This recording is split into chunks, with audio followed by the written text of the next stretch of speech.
मित्रांनो, आपण मागील व्हिडिओ क्लिपमध्ये सभासदांच्या सर्वसाधारण सभांचा अभ्यास केलेला आहे. सभासदांच्या एकूण 4 सर्वसाधारण सभा आहे. त्या म्हणजे पहिली जी सभा आहे ती पहिली साधारण मंडळ सभा, जी संस्थेच्या आयुष्यात एकदाच घेतली जाते. ती म्हणजे संस्थेच्या नोंदणीनंतर 30 दिवसाच्या आत ती सभा 3 महिन्याच्या आत ती सभा घ्यावी लागते. त्यानंतर दुसरी जी सभा होती ती वार्षिक सर्वसाधारण सभा. तिसरी सभा जी होती ती विशेष साधारण सभा आणि चौथी होती ती अंतिम सर्वसाधारण सभा. या ज्या सभा होत्या त्या सर्व सभा या सभासदांच्या सभा होत्या. आता आपल्याला व्यवस्थापन समिती किंवा संचालक मंडळाची पहिली सभा याच्याविषयी अभ्यास करायचा आहे. म्हणजेच व्यवस्थापन समितीच्या सभा किंवा संचालक मंडळाच्या सभा याच्याविषयी जाणून घ्यायचं आहे. याच्याविषयी आपल्याला अभ्यास करायचा आहे. कारण आपण जेव्हा सभा म्हणजे काय आणि सभांचे प्रकार, तर त्यामध्ये आपण सभांचे 2 प्रकार बघितले होते. एक सर्वसाधारण किंवा सभासदांच्या सभा आणि दुसरी म्हणजे व्यवस्थापन समितीच्या किंवा संचालक मंडळाच्या सभा.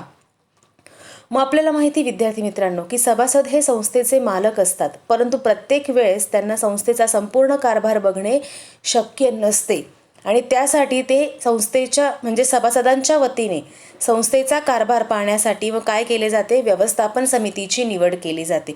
याच सभासदांपैकी काही सभासद हे निवडणुकीसाठी उभे राहतात सभासदांचे प्रतिनिधी म्हणून आणि सभासदांमार्फत त्यांना निवडून दिले जाते आणि त्यांच्या अशा असंख्य संख्या मिळून त्यांची अनेक संचालक मिळून एक समिती तयार होते. त्याला संचालक मंडळ किंवा व्यवस्थापन समिती असे म्हणतात.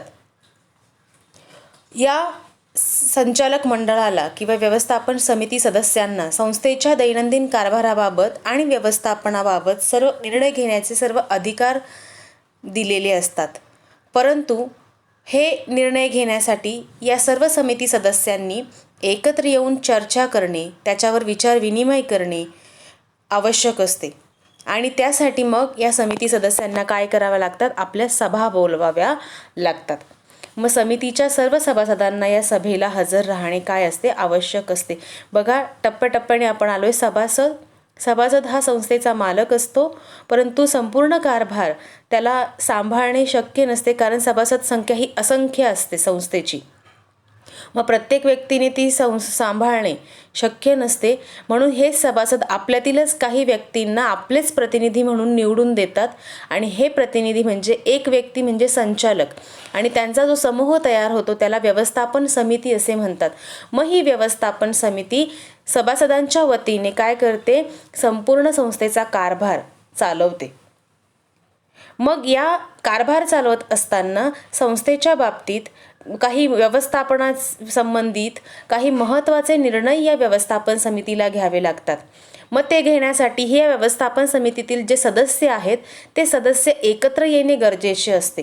मग ते एकत्र येण्यासाठी किंवा चर्चा करण्यासाठी ज्या सभा बोलवल्या जातात त्या सभांना व्यवस्थापन समितीच्या सभा किंवा संचालक मंडळाच्या सभा असे म्हटले जाते. मग आता व्यवस्थापन समितीची जी पहिली सभा आहे ती म्हणजे व्यवस्थापन समिती किंवा संचालक मंडळाची पहिली सभा. तिला नावच काय आहे, संचालक मंडळाची पहिली सभा. आता सहकारी संस्थेची जेव्हा नोंदणी होते तेव्हा सभासदांच्या पहिल्या सर्वसाधारण सभेत व्यवस्थापन समितीची 1 वर्षासाठी निवड केली जाते. शक्यतो ही हंगामी व्यवस्थापन असते. मग तिची फक्त 1 वर्षासाठी काय केली जाते, निवड केली जाते. मग व्यवस्थापन समितीची ही पहिली सभा होते.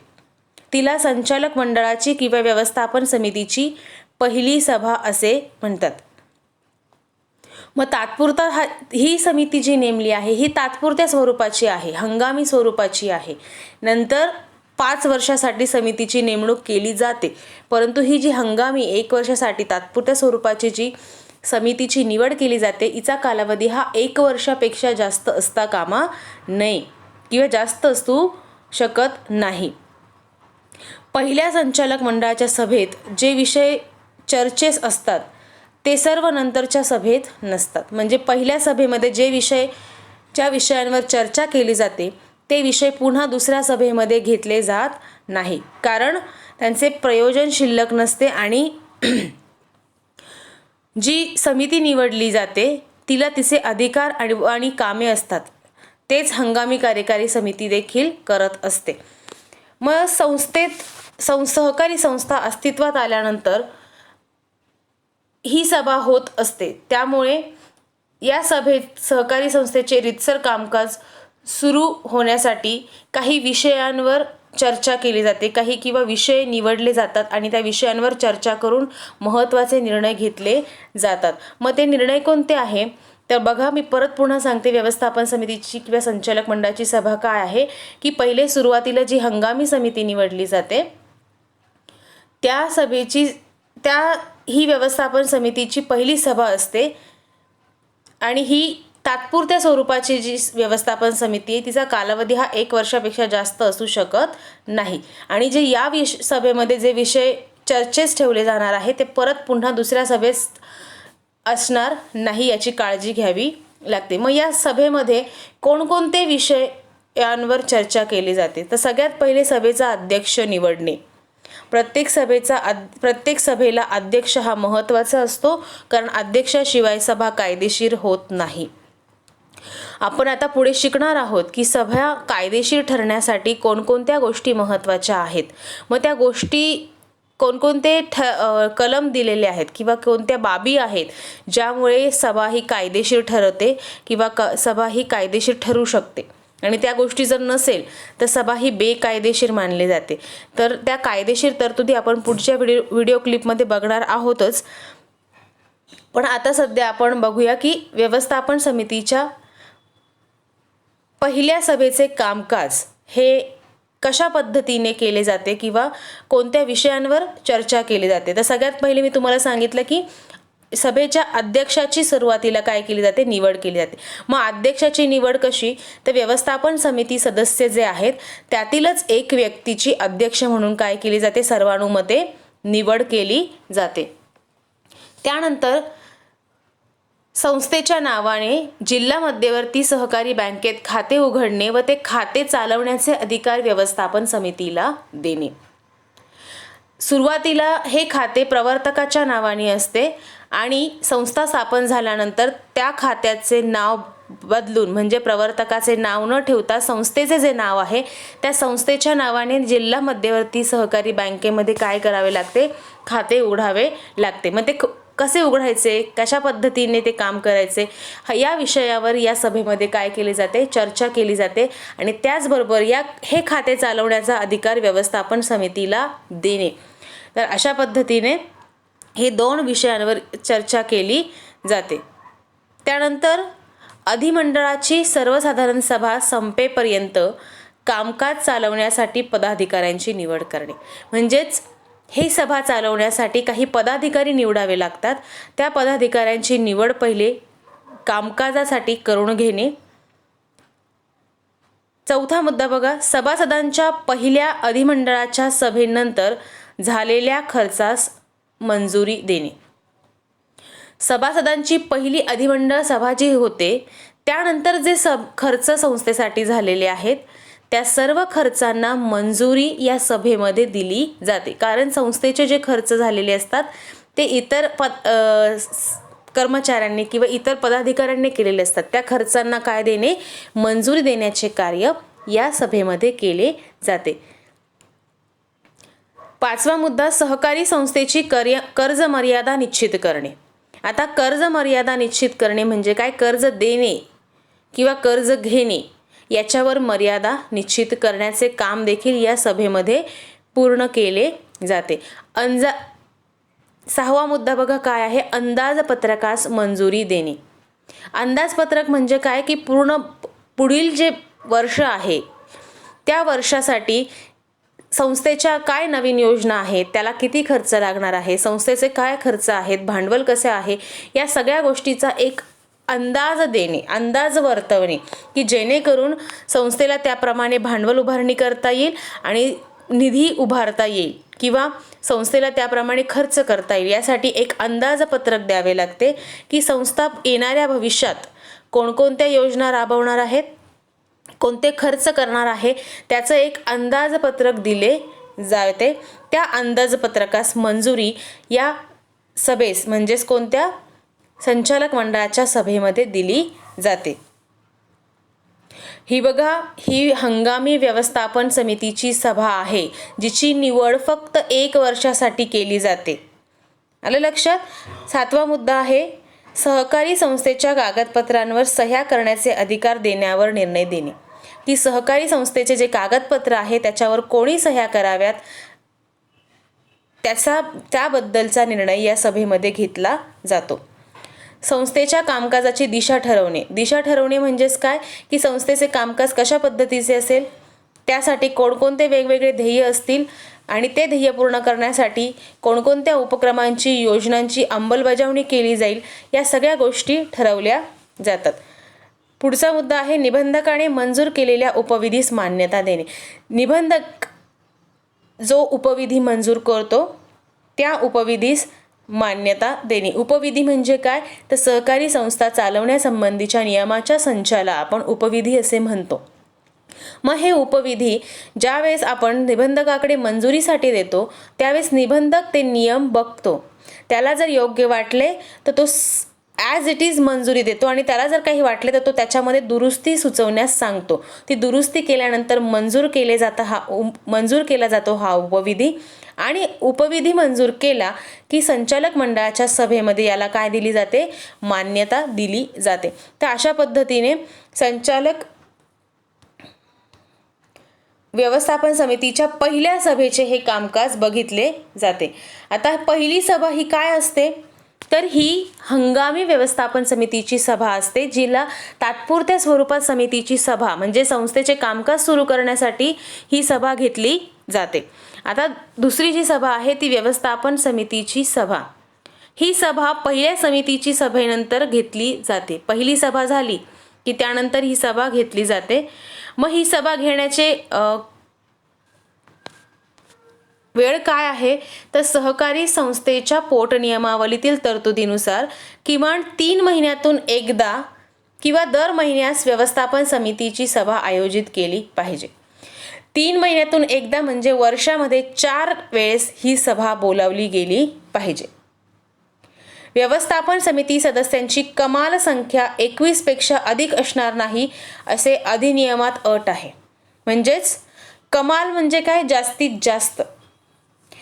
जास्त या समितीच्या सभेस किती सदस्य संख्या हजर असली पाहिजे तर 21 पेक्षा जास्त असता कामा नये अशी अट दिलेली आहे. संचालक मंडळाच्या सभेची नोटीस ही 7 दिवस अगोदर पाठवणे आवश्यक आहे. या सभांमधून संस्थेचे दैनंदिन कार्य आणि व्यवसायासंबंधीचे कामकाज चालविले जाते. सहकारी संस्थेची व्यवस्थापन समितीची पहिली सभा झाली की त्यानंतर जी सभा बोलावली जाते तिला व्यवस्थापन समितीची सभा असे म्हणतात. ही सभा संस्थेच्या पोटनियमावलीतील तरतुदीनुसार 3 महिन्यातून एकदा किंवा दर महिन्यास बोलावणी जाणे आवश्यक आहे किंवा बोलावली जाते किंवा आयोजित केली जाऊ शकते. 3 महिन्यातून एकदा म्हणजेच वर्षातून 4 वेळेस ही बोलवण्याचा अधिकार संचालक मंडळांना असतो. या व्यवस्थापन समितीच्या सभेस 21 पेक्षा जास्त सभासद संख्या म्हणजे जास्त व्यवस्थापन समिती सदस्य हजर असता कामा नये किंवा अधिक असणार आहे अशी अट अधिनियमामध्ये दिलेली आहे. आणि व्यवस्थापन समितीची ही जी सभा आहे या सभेची सूचना व्यवस्थापन समिती सदस्यांना 7 दिवस अगोदर मिळणे आवश्यक आहे.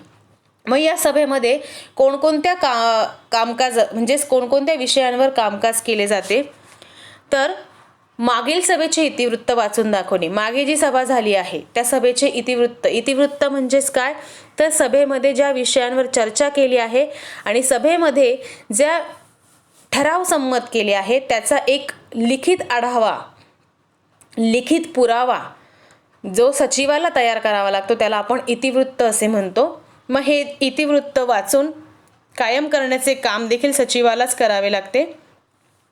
त्यानंतर नवीन सभासदांना प्रवेश मंजूर करणे. नवीन जर सभासद येत असतील तर त्यांचे अर्ज बघणे, त्यांच्या अर्जांना मंजुरी देण्याचे कार्य या सभेमध्ये केले जाते.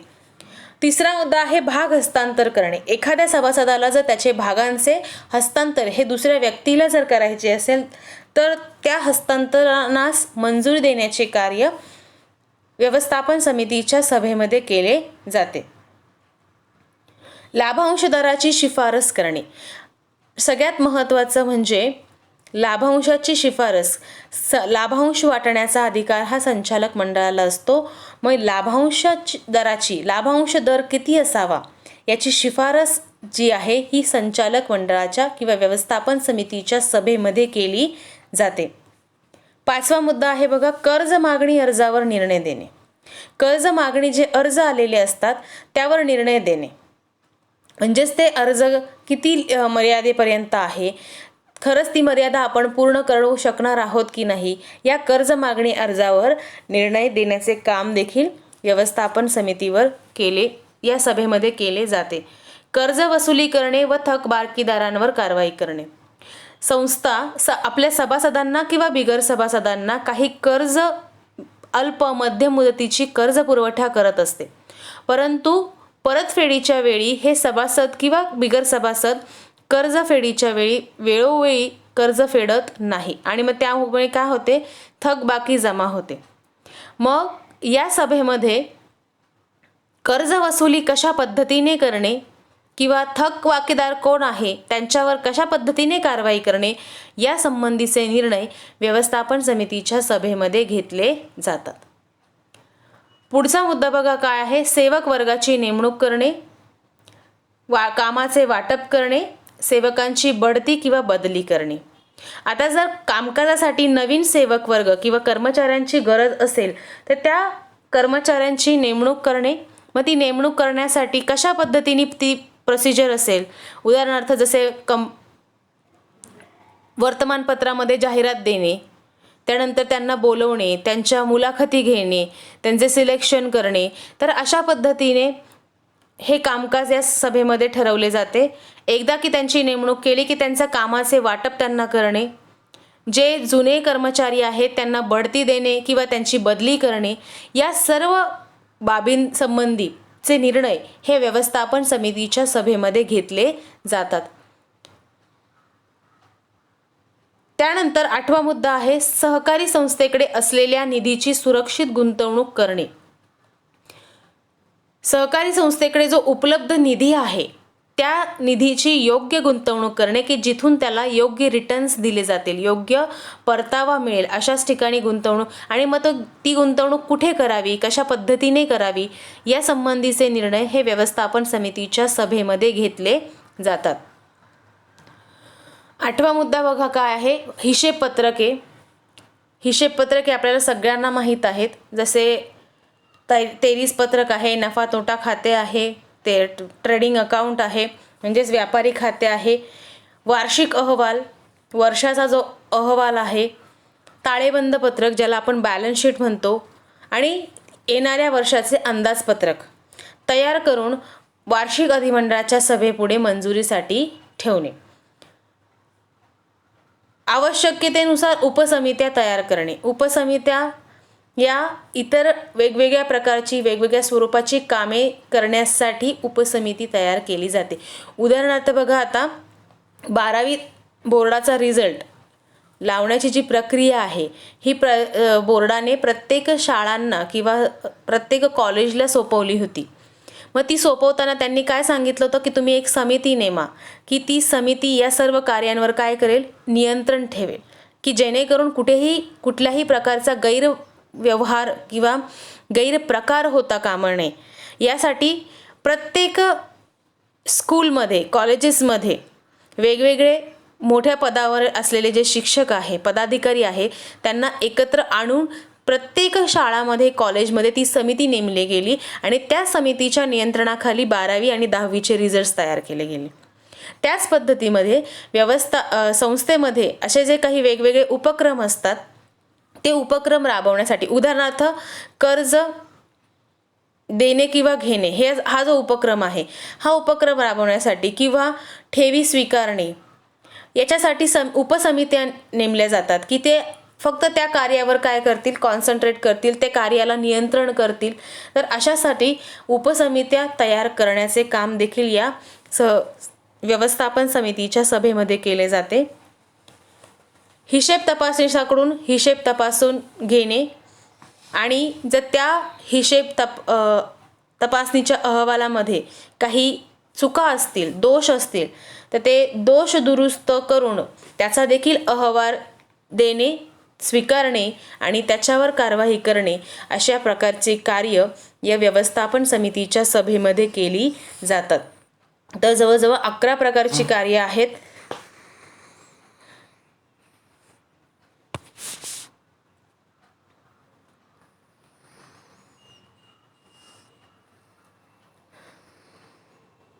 आणि शेवटचा जो मुद्दा आहे तो बघा, उपसमितींच्या सभा. आता व्यवस्थापन समितीमार्फत त्यांच्या सभेमध्ये उपसमित्या काय केल्या जातात, निवडून आणल्या जातात किंवा उपसमित्या तयार केल्या जातात. मग ज्या सहकारी संस्थेचे आकारमान आणि संचालक मंडळातील सदस्यांची संख्या ही खूप जास्त असते, त्यावेळी निरनिराळ्या विषयांसाठी किंवा वेगवेगळे जे कार्य आहे या कार्यांचे हे कार्य वेगवेगळ्या समितींना देण्यासाठी किंवा ते कार्य वाटून देण्यासाठी उपसमित्या नियुक्त केल्या जातात. व व्यवस्थापन समिती सदस्यांपैकी काही सदस्यांची उपसमिती म्हणून निवड केली जाते. उपसमितीमध्ये किमान 3 सभासद असतात. संचालक मंडळाचा अध्यक्ष हा उपसमितीचा अध्यक्ष असतो आणि या समितीत संबंधित विषयातील तज्ज्ञ व्यक्तींची नियुक्ती करण्यात येते. व्यवस्थापन समितीकडून उपसमितीला अधिकार देण्यात येतात आणि उपसमितीला कार्यकारी समितीच्या नियंत्रणाखाली कामकाज करावे लागते. उपसमिती जो निर्णय घेते तो कार्यकारी समितीची त्याला मान्यता असणे आवश्यक असते. बघा, उपसमिती काय असते? उपसमिती म्हणजे काय? जेव्हा सहकारी संस्थेचे आकारमान आणि सहकारी संस्थेमध्ये असलेल्या सभासदांची संख्या ही ज्यावेळेस जास्त असते त्यावेळेस कामकाजाचे स्वरूप देखील काय असते? जास्त असते.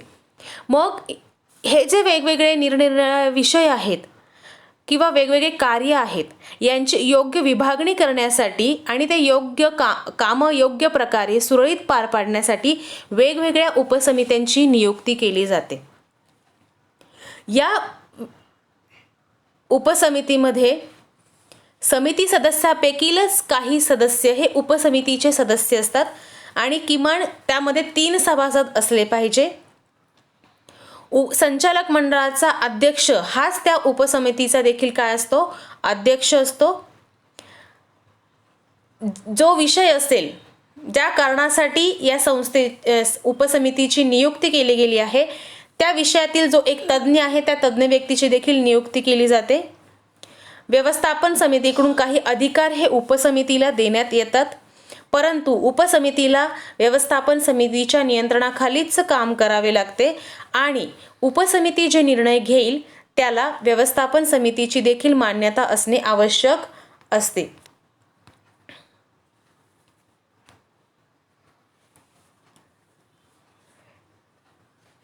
साधारणतः व्यवस्थापन समितीच्या सभेसारखीच कार्यपद्धती ही उपसमितीच्या सभांची असते. म्हणजेच व्यवस्थापन समितीच्या सभा जशा भरवल्या जातात त्याचप्रमाणे उपसमितीच्या सभा देखील भरवल्या जातात. संचालक मंडळाच्या सभेत उपसमितीच्या अहवालावर चर्चा होते. सामान्यतः उत्पादन वाढ म्हणजेच संस्थेच्या उत्पादनात वाढ कशी करणे, उत्पादन विक्री, झालेला उत्पादन माल जो आहे त्याची विक्री कशी करणे, मालमत्ता खरेदी करणे, कमीत कमी खर्चात चांगल्या स्वरूपाच्या मालमत्ता खरेदी करणे, कर्मचाऱ्यांचे प्रबंधन, त्यानंतर कर्ज उभारणी, वित्तीय व्यवस्थापन, भाग हस्तांतरण यांसारख्या ज्या विषय आहेत या विषयांसाठी उपसमित्या नेमल्या जातात. आणि उपसमितीच्या सभांचे इतिवृत्त हे स्वतंत्र इतिवृत्त पुस्तकात नोंदवले जाते. त्यासाठी व्यवस्थापन समितीच्या जे इतिवृत्त पुस्तक आहे त्यामध्ये ती नोंद केली जात नाही. तर अशा पद्धतीमध्ये उपसमितीची नेमणूक ही व्यवस्थापन समितीमार्फतच केली जाते. वेगवेगळे जे महत्त्वाचे विषय आहे त्या विषयांवर योग्य निर्णय घेण्यासाठी. तर आज आपण व्यवस्थापन समितीची पहिली सर्वसाधारण सभा बघितली, त्यानंतर व्यवस्थापन समितीची सभा म्हणजे काय ते बघितलं, आणि त्यानंतर उपसमितीच्या सभा म्हणजे काय याचा देखील आपण आज अभ्यास केलेला आहे. हे तीनही मुद्दे तुम्ही सहकारच्या वहीमध्ये लिहून काढायचे आहेत.